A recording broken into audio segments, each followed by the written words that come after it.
picture the scene. You're stepping into a psychiatric asylum in Zurich, and the year is 1903. Right. You're walking past these heavy doors and echoing hallways, and, well, you might expect the doctors of this era to be using, I don't know, those crude, brutal medical tools we usually associate with early 20th century medicine. Yeah, that's the classic image we all have. Exactly.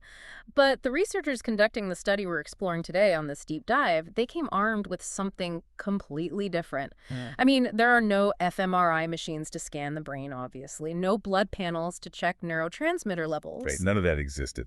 So they walked into the room with just a list of 200 everyday words, then a mechanical, wind-up stopwatch capable of measuring time in 1/5 of a second increments. It's honestly a remarkable historical image.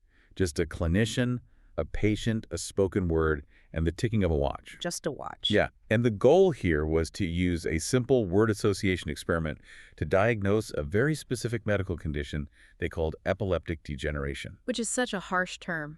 It really is. But at the time, psychiatrists actually believed that severe physical seizures left behind a permanent set of character traits in a patient. Like what kind of traits? Things like mental slowness, intense egocentricity, and just this bizarre exaggeration of all emotions. Yeah. And they wanted to measure that degeneration mathematically. Right. So the original mission of these researchers was cold, clinical, highly systematic.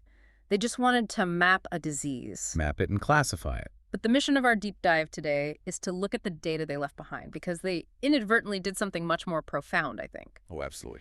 In their attempt to formulate this rigid diagnostic checklist, they actually captured a deeply human, incredibly tragic, and just emotional portrait of one specific man. Okay, let's unpack this. So to really understand the gravity of what that stopwatch revealed, we have to grasp the sheer scale of the undertaking first. Right, it wasn't just a handful of people. No, not at all. This was not some small anecdotal trial. The researchers tested 158 subjects and recorded over 18,000 individual word associations. 18,000. That's a massive baseline. It had to be.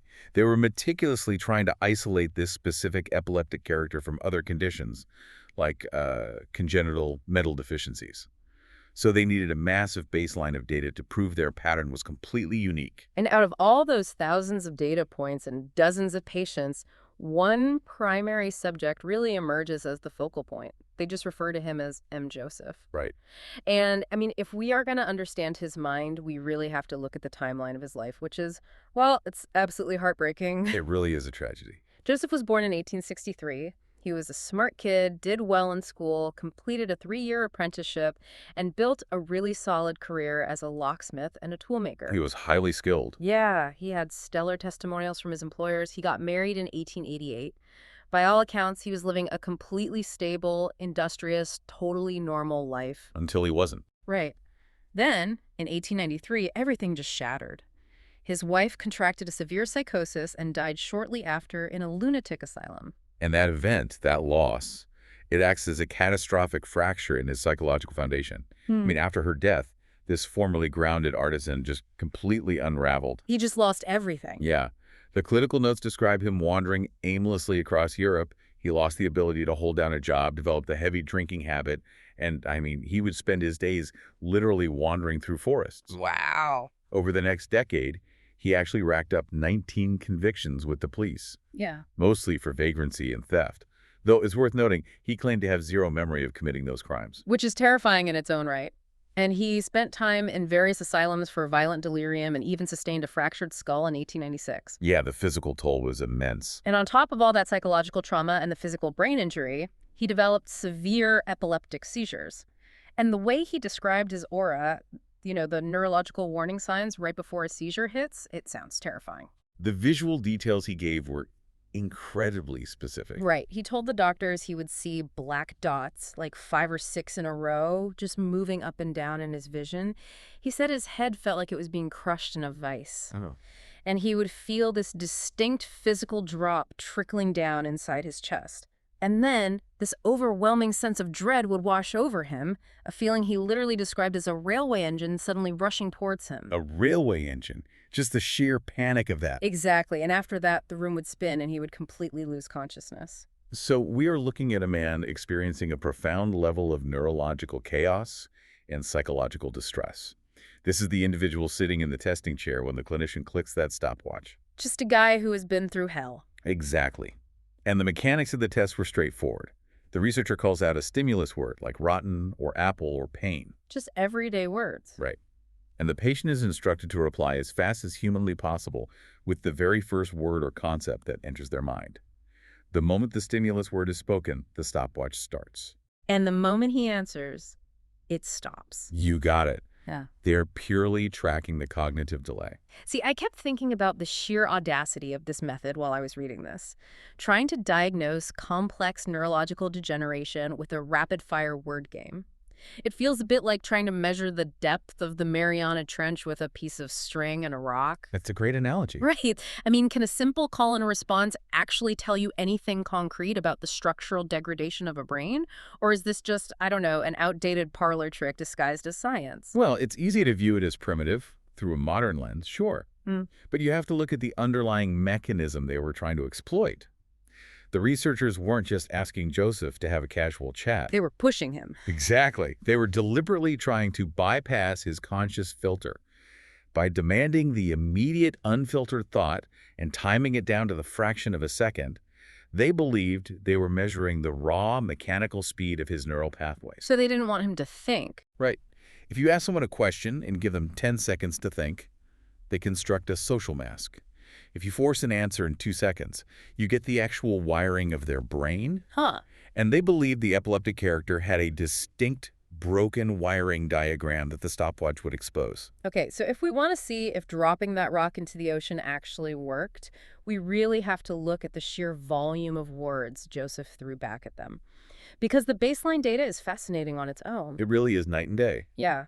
Normal, uneducated control subjects had an average reaction time of 2.0 seconds, and they almost always gave one-word answers.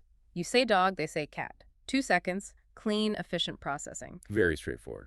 But Joseph's average reaction time was more than double that 4.2 seconds. But the really striking thing is that he completely rejected the single-word format. He spoke in whole, overly complicated, honestly kind of exhausting sentences. Yeah, the clinical term applied to this is pleonasm, which essentially means the use of more words than are necessary to convey meaning. Overkill, basically. Pretty much. Yeah.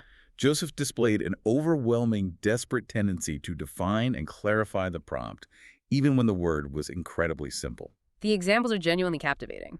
The researcher says the word apple. Now, instead of saying red or tree like a normal subject, Joseph takes 6.6 seconds, thinks about it, and declares there are various apples. Which is technically true, but so unnecessary. Right. And for the word air, he responds with this sweeping monologue. He says, this is the air, nature's air, healthy or unhealthy, fresh air is fresh air. He even started using elaborate hand gestures to compensate for words.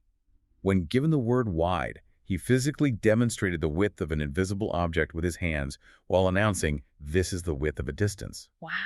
It literally feels like he's trying to write a definitive encyclopedia entry in real time. Yeah, what's with that? Well, what's fascinating here is how the researchers contrasted Joseph's elaborate definitions with the data they collected from subjects diagnosed with congenital mental deficiencies. Okay, how did they differ? So those subjects also struggled with abstract words and tended to explain them, but their explanations were primitive, short, and rudimentary. Got it. Joseph's responses, on the other hand, were highly complex. He would confirm a concept, amplify it, and just pile on attributes. He couldn't just let the word air exist in the room. He had to verbally wrestle it to the ground and prove to the clinician that he understood it perfectly from every angle. And he also constantly inserted himself into those definitions. Like a massive 31% of his answers were entirely egocentric. He used the word I relentlessly. This is his go-to anchor. Yeah. When given the word pain, he didn't say hurt or hospital. He took 4.2 seconds and said, because I am ill. When given the word locksmith, he said, I am a locksmith, an artisan. Even for the word to love, his response was the highly dramatic, I love my neighbor as myself. So dramatic. Right. And you really have to contrast that staggering 31% with the control groups. The uneducated men in the normal control group only gave egocentric reactions about 1.7% of the time. Wow, from 31 down to 1.7, that is a massive jump. Exactly. And even more telling, the subjects with congenital mental deficiencies actively avoided the I form entirely. If given a prompt, They would use impersonal pronouns, saying things like one drinks it or someone falls. Joseph, however, used I for nearly a third of his answers. Okay, let me challenge the pathology of this for a second. Doesn't everyone talk about themselves? Sure, to some extent. I mean, think about that guy you always get stuck next to at a dinner party, who manages to relate literally every topic of conversation back to his own life. Oh, we all know that guy. Right. You say you went to Italy, he talks about his study abroad in Rome. You say you bought a dog, he talks about his childhood golden retriever. We all know people who over-explain and center themselves. So what makes Joseph's I factor a symptom of structural brain disease rather than just an annoying personality quirk on massive overdrive? That's a totally fair question. It really comes down to the mechanism driving the behavior. That guy at the dinner party is usually trying to relate to you or perhaps socially dominate the conversation. Right, it's an ego thing. Exactly. But Joseph is sitting in a sterile, stressful clinical environment, being fired random, disconnected nouns. His constant retreat to the word I isn't social dominance, it is a desperate psychological anchor. He's grasping at straws. The researchers viewed this intense egocentricity, combined with the tautological over-explaining, as the hallmark of a mind frantically trying to maintain control. His internal universe is so chaotic, fragmented by seizures and trauma, that he constantly has to recenter the external universe around his own existence just to feel grounded. Wow. It is basically a defensive posture against complete cognitive collapse. He's anchoring himself to the only fact he knows is still true, which is his own existence. Spot on. But the words themselves are only half the picture. The real diagnostic power of this experiment, the element that makes it feel so surprisingly modern, was hiding in the milliseconds between those words. The time data is where the true breakthrough happened. Yeah, it wasn't just that his average speed was slow. It was the specific moments when his brain completely stalled out. Here's where it gets really interesting. This is exactly the turning point where the experiment shifts from a simple linguistic analysis into a deep mapping of psychological trauma. The researchers identified a mechanical failure in Joseph's brain that they called perseveration. Perseveration. Right, and it was specifically triggered by the delayed fuse of a feeling tone. Okay, let's break those terms down because the mechanism is wild.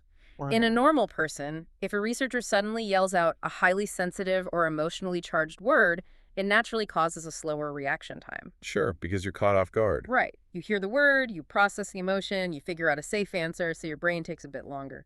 But crucially, on the very next word, assuming it's a neutral, boring word, your reaction time goes right back to normal. Your brain resets. But Joseph's brain did the exact opposite. To put it in modern terms, a feeling tone is essentially the emotional weight or payload that a specific word carries.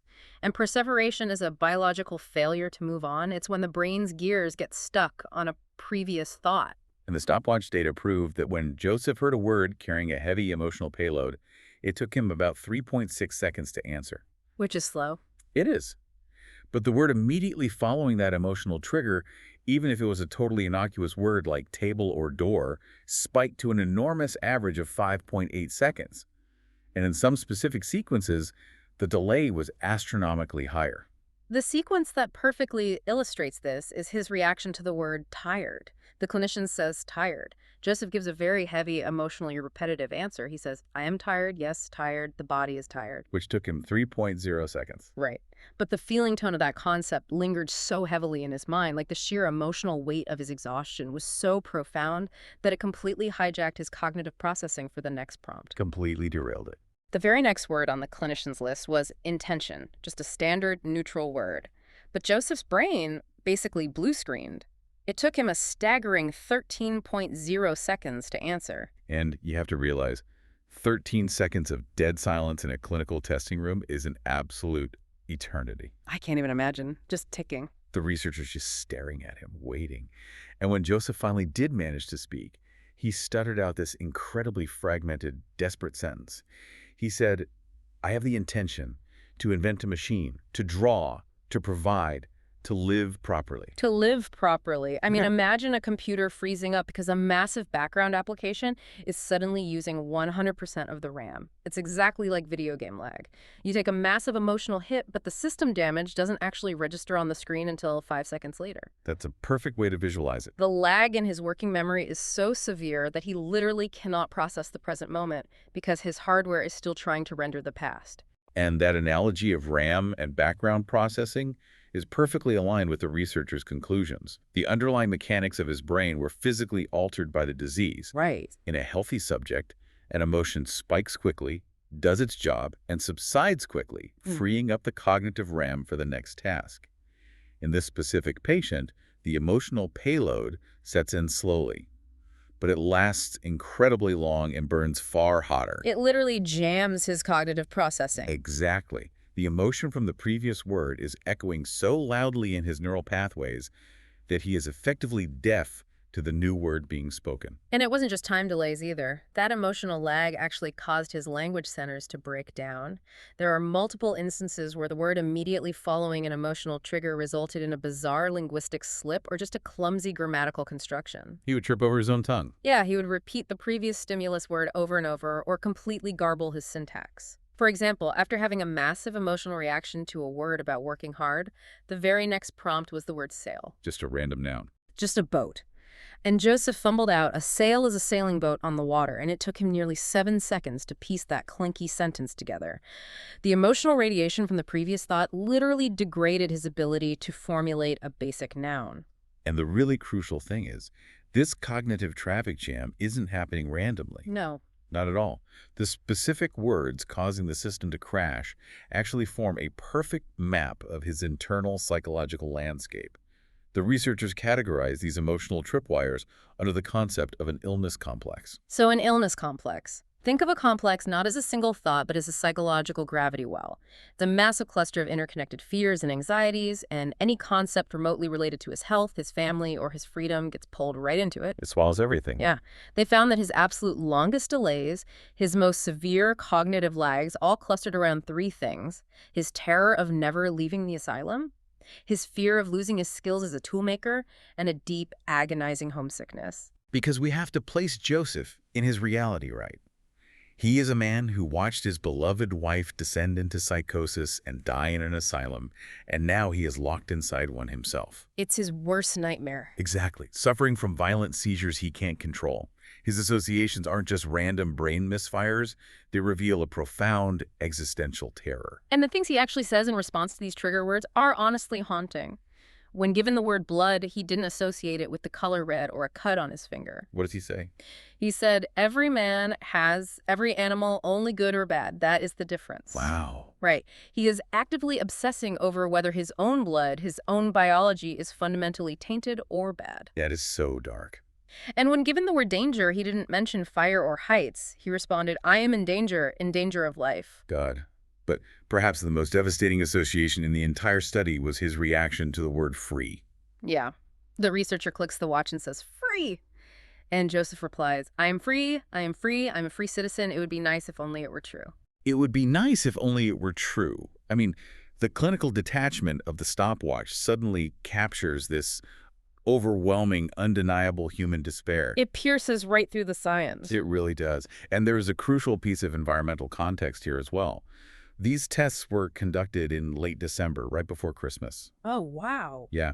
Imagine the psychological weight of that. You have a man stripped of his autonomy, plagued by terrifying neurological events, sitting in a psychiatric institution during the holidays, being forced by a clinician to confront words like free, family, and tired. That is just bleak. But, this actually brings up a massive point of pushback for me regarding the science of this whole endeavor. Okay, let's hear it. I am incredibly moved by Joseph's tragedy, obviously, but I find myself highly skeptical of the medical conclusion here.